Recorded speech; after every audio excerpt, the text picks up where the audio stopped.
আসসালামু আলাইকুম প্রিয় শিক্ষার্থীরা। দেখো আজকে আমরা তড়িৎ রসায়নের ফ্যারাডের সূত্র থেকে একটা এমসিকিউ দেখব। এই টাইপের এমসিকিউ যখন আমাদের পরীক্ষায় আসে আমরা প্রায় সময় পাজলড হয়ে যাই। প্রশ্নটা দেখো, অ্যালুমিনিয়াম 3+ তিনটা ইলেকট্রন গ্রহণ কইরা সে অ্যালুমিনিয়াম হইল। আমার কাছে জানতে চাইলো 9 গ্রাম অ্যালুমিনিয়াম উৎপাদনের জন্য কি পরিমাণ বিদ্যুৎ দরকার। তাহলে আমরা যখন সলভ করতে যাব এই টাইপের যেটাই আসুক, আমরা ধরো তোমাকে বললো সোডিয়াম প্লাস, তাহলে এখানে চার্জ হচ্ছে +1। এটা যদি তুমি 1 মোল জমা করতে যাও, 1 মোল জমা করতে গেলে তোমার প্রয়োজন হবে 1 ফ্যারাড। ধরো তোমাকে দিল ক্যালসিয়াম 2+, এটার তুমি 1 মোল জমা করতে যাও, তোমাকে তখন দিতে হবে 2 ফ্যারাড।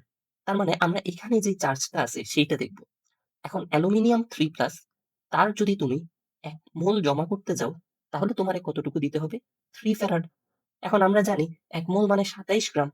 27 গ্রামের জন্য যদি আমি 3 ফ্যারাড দিয়ে থাকি, তাহলে আমার যদি 1 গ্রাম হয়, তার জন্য আমি দিব 3/27।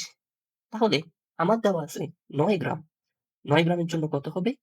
3 ইনটু 9 ডিভাইডেড বাই 27 ফ্যারাড। তাহলে এটার আনসার হবে 1 ফ্যারাড। এই প্রশ্নটা যদি তুমি বুঝে থাকো, তাহলে নেক্সট প্রশ্নটা দেখো। এখানে আমাকে বলেছে 1 ফ্যারাড বিদ্যুৎ দিয়ে কোন ধাতুর আয়ন ক্যাথোডে অধিক পরিমাণে সঞ্চিত হবে। তাহলে এই প্রশ্নের উত্তর কি হবে সেটা তোমরা ঝটপট কমেন্টে আনসার করো।